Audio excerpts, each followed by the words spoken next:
Bom, então vamos para mais um direito do artigo 5º, que é agora direito à propriedade. E o direito à propriedade ele pode ser dividido de duas formas: propriedade material e propriedade imaterial. Sai da sua frente aqui. Imaterial.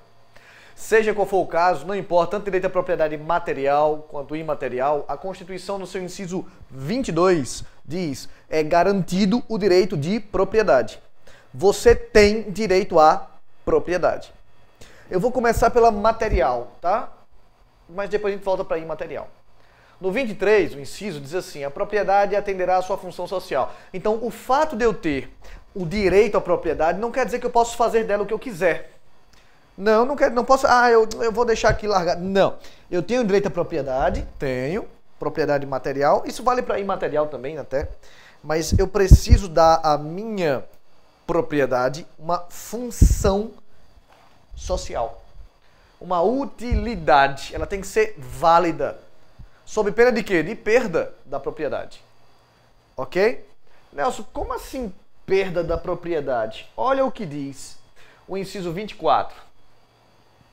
A lei estabelecerá o procedimento para desapropriação por necessidade ou utilidade pública ou por interesse social, mediante justa e prévia indenização em dinheiro, ressalvados os casos previstos nessa Constituição. Vamos lá, vou devagarzinho porque esse também é um dos recordistas, tá? Esse cai muito. E eu vou aproveitar e vou falar mais do que o inciso em si. Tá bom? Então vamos lá, devagarzinho, vamos devagar. O inciso fala de desapropriação. E ele diz que a desapropriação pode ser por necessidade ou utilidade pública, ou pode ser ainda por interesse social. Quero que você pegue papel e caneta para começar a escrever aí, tá? Vai fazendo esse esqueminha para sair tudo bonitinho, tudo lindo e maravilhoso, ok? Anota aí. Desapropriação por necessidade ou utilidade pública acontece quando a administração pública toma o bem do particular, desapropria o bem do particular e transforma aquele bem e fica com o bem, vou dizer assim, fica com o bem para ela. Fica com o bem para ela, transforma aquele bem particular no bem público. Eu vou de novo. Desapropriação por necessidade ou utilidade pública, nós vamos usar como sinônimos, é quando a administração pública toma o bem do particular e fica com o bem para ela, transforma aquele bem em público. Por exemplo, a desapropriação de um imóvel urbano qualquer para alargar a via pública, a rua. Então vamos desapropriar aqui o imóvel para estender, para criar uma faixa, 2 faixas a mais. Vamos desapropriar essa fazenda para passar uma rodovia ou uma ferrovia, ou para duplicar a BR. Percebe? Eu posso tomar por necessidade ou utilidade pública. Quando eu digo tomar, vai haver indenização, tá? Chego já nesse detalhe. É com indenização, mas o que eu quero mostrar agora é fulano particular perdeu o bem privado e agora esse bem é um bem público. A doutrina vai dizer assim: necessidade e utilidade tem diferença. Necessidade é algo imperioso. Utilidade é algo cômodo. É algo apenas útil, não é tão necessário. Essa diferença para as provas não tem a menor importância. É bobagem, é besteira. Não tem a menor importância. O que importa aqui é desapropriação por necessidade pública ou utilidade pública é quando o bem deixa de ser do particular, a administração pública transforma esse bem num bem público. Ela desapropria o teu quintal, a tua casa, para poder fazer uma nova ala para o hospital público que fica ao lado desse teu imóvel. Se tem um imóvel, do lado tem um hospital. Ela vai lá e desapropria para poder ampliar o hospital. Hospital público. Percebe? Desapropria a tua casa para poder ampliar a pista do aeroporto que ficava vizinho. Percebe? Então não importa muito. O que importa é a administração pública toma o teu bem e dá para outrem. Mais público. Já o interesse social, ela toma o teu bem, ela desapropria, tomar aqui é com indenização, eu chego lá. Mas ela pega o teu bem e dá o teu bem para outro particular. Não transforma num bem público, ela dá para outro particular.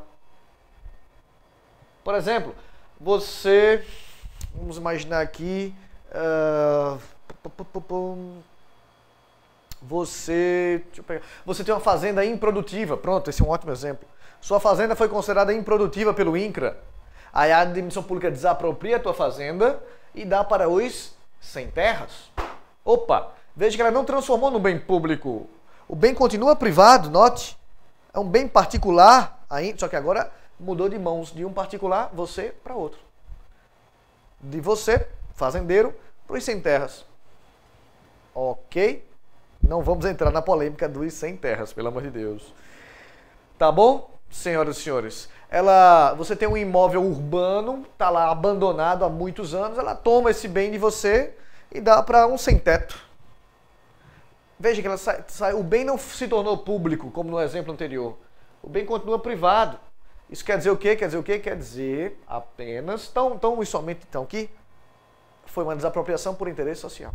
Seja qual for a desapropriação, por interesse social, por necessidade de utilidade pública, não importa. Seja qual for o caso, sempre será acompanhada de uma indenização. Essa indenização sempre será justa, sempre será prévia e normalmente, mas nem sempre, normalmente será em dinheiro.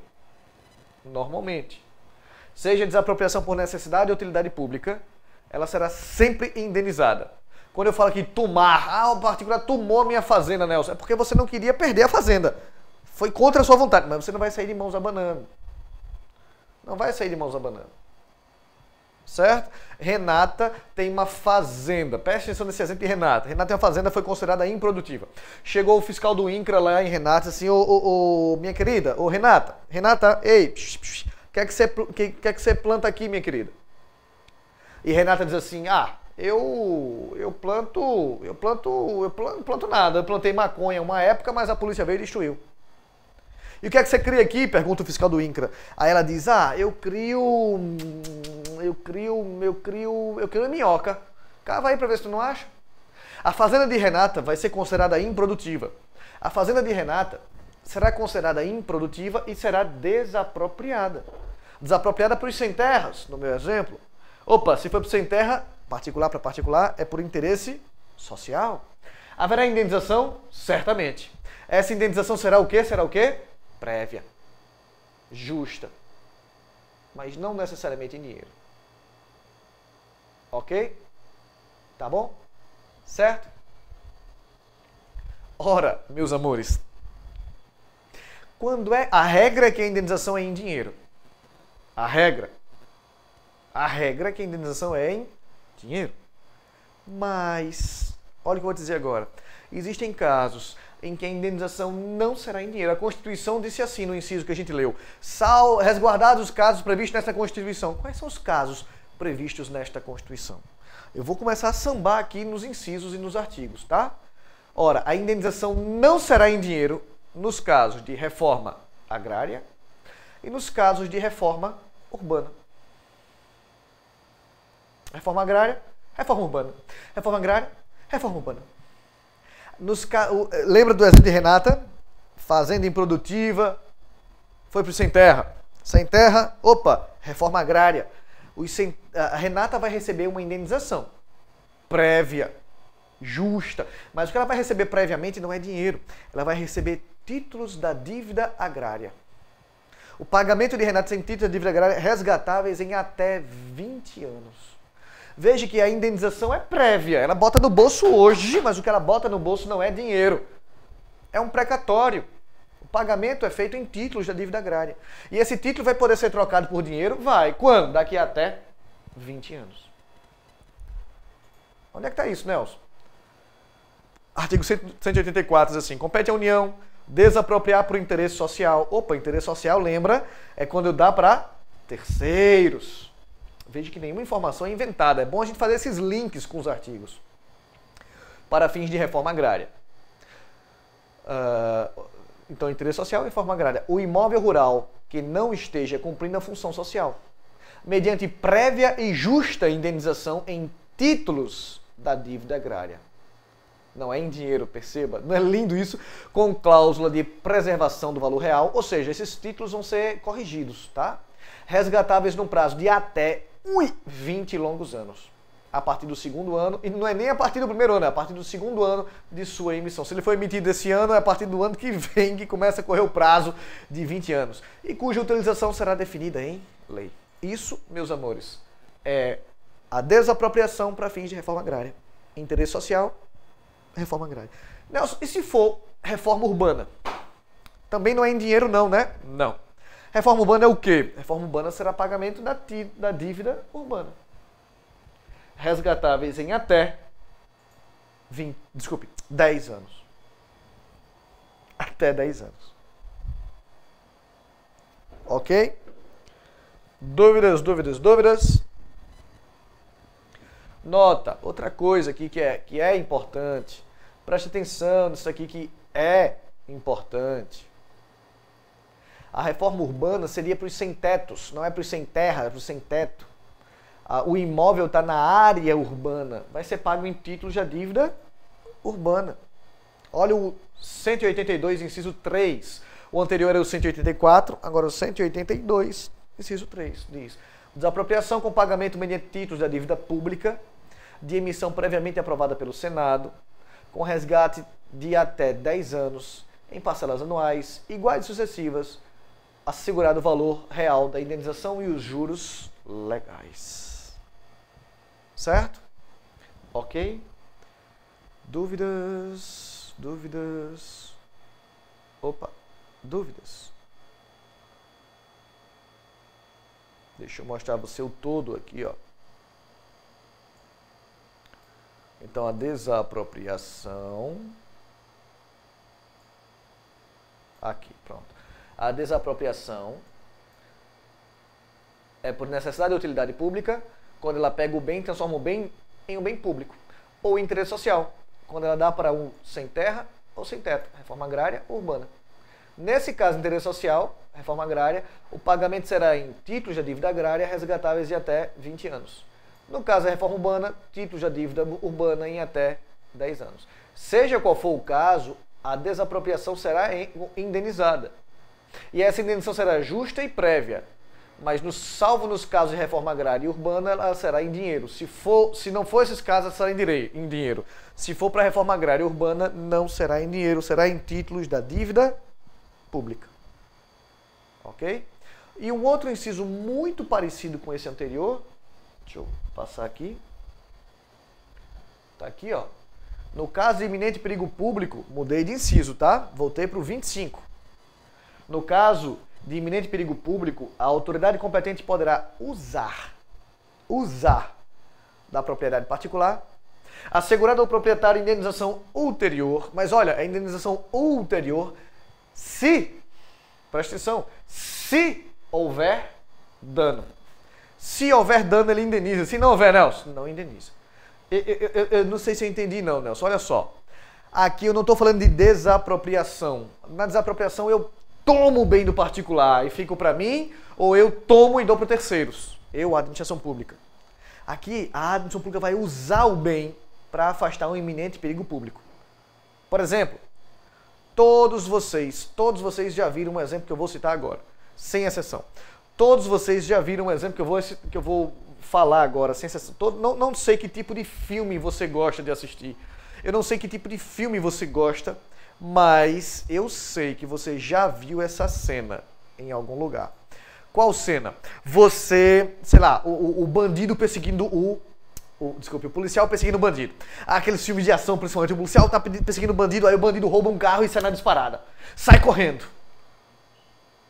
Aí o policial fica a ver navios, mas nessa hora em Hollywood sempre aparece um mané dirigindo um carrão bem devagarzinho. Bem devagarzinho. Aí o mané vai lá, o policial vai lá e esfrega o distintivo na cara do mané, tira o mané do carro, entra no carro do mané e sai na disparada atrás do bandido. Já viu isso? Eu tenho certeza que você já viu essa cena. E aí o que acontece? O cara tá lá na disparada atrás do bandido, e de repente eles acabam, destroem o carro. É sempre, o carro sempre sofre, né? O bichinho, uma Ferrari, um Porsche, uma Lamborghini, é sempre um carrão. E E aí nessas horas, obviamente, né, às vezes o bandido é pego quando tá no final do filme, às vezes o bandido não é pego quando não tá no final do filme, isso aí varia um pouco. Mas você já viu essa cena.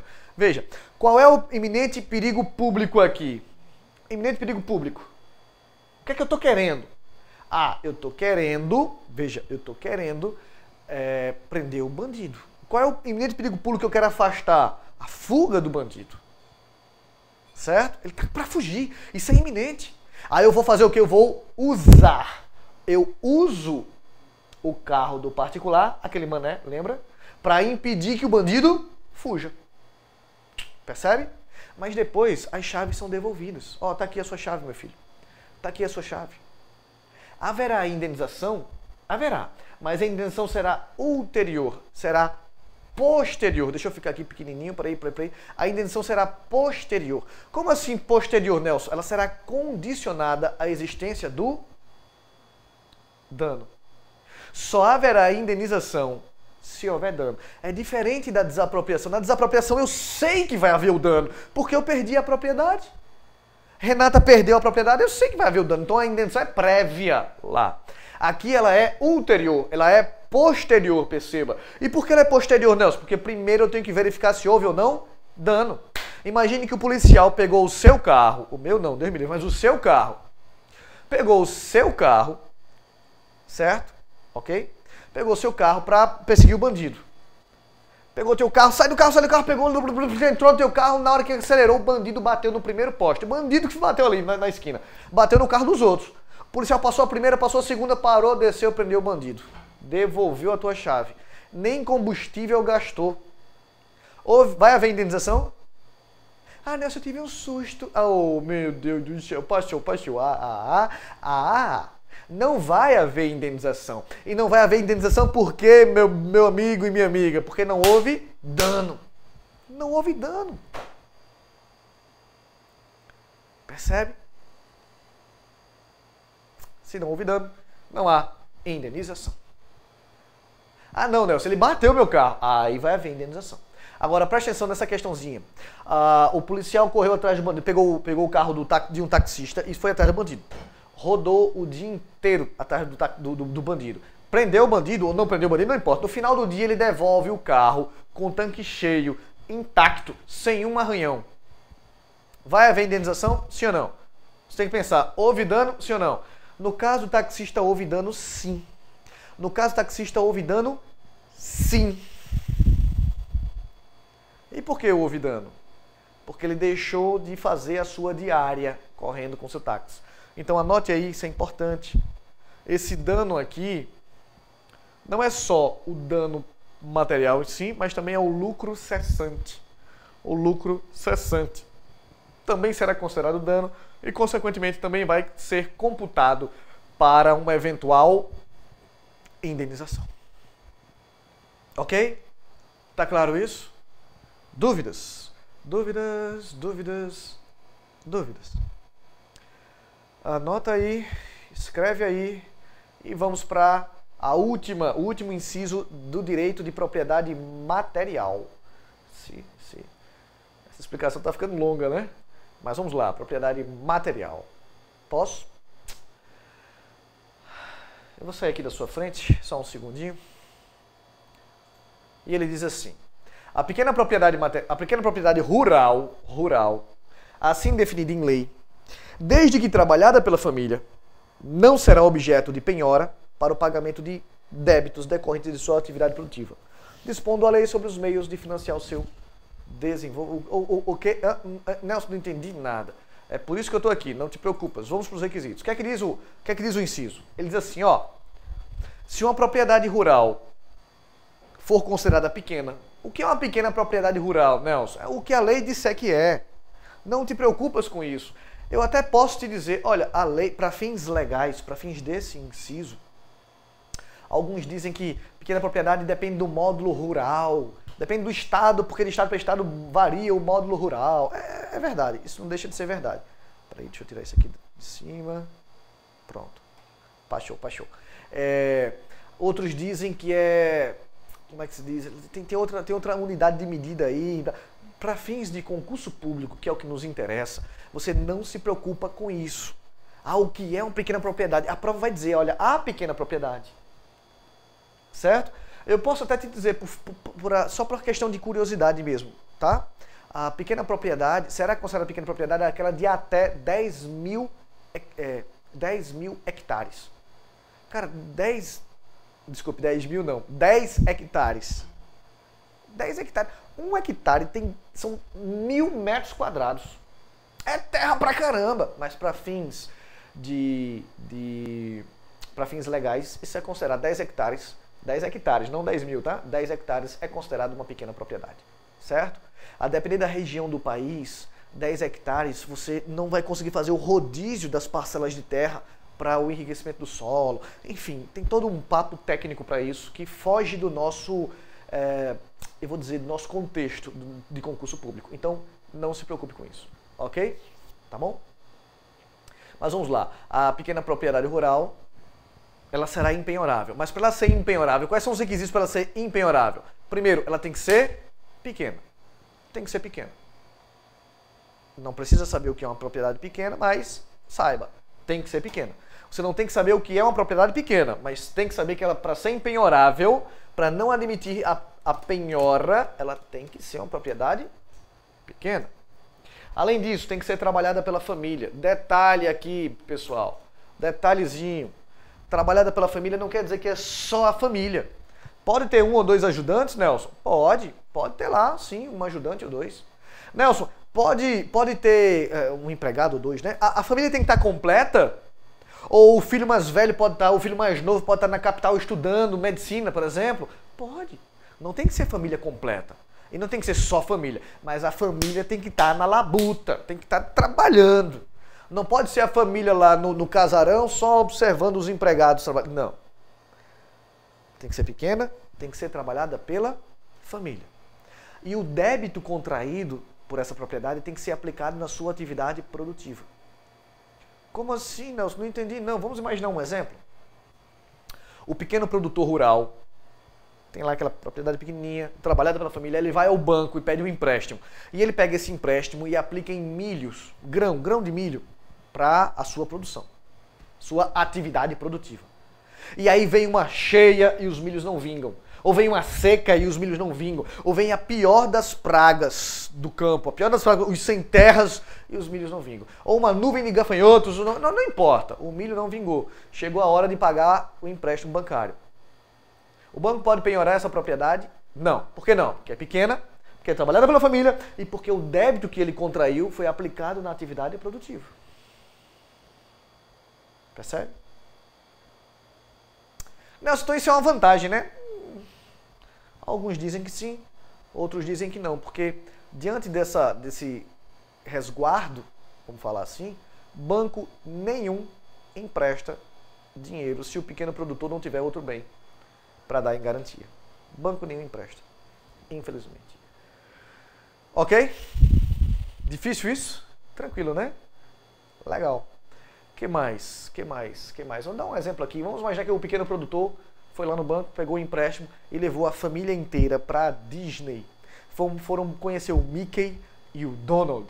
Voltou todo mundo de Orlando com aquele chapeuzinho com orelhinha de camundongo, a camisa da pequena sereia, todo mundo feliz, todo mundo com a fantasia do Harry Potter. Mas Harry Potter é outro parque, né? Mas tudo bem. O fato é que chegou a hora de pagar a dívida. Se ele não pagar, posso tomar a propriedade deles? Posso. Por quê? Porque apesar de pequena e trabalhada pela família, o débito contraído, o empréstimo, não foi aplicado na atividade produtiva. Difícil isso? Não é simples isso? Nossa, direito constitucional é ou não é fácil? Muito fácil. Bom, meus amores, fica aqui então, agora faltando a propriedade imaterial. Eu vou tomar uma água e a gente retoma já já. Só um segundo.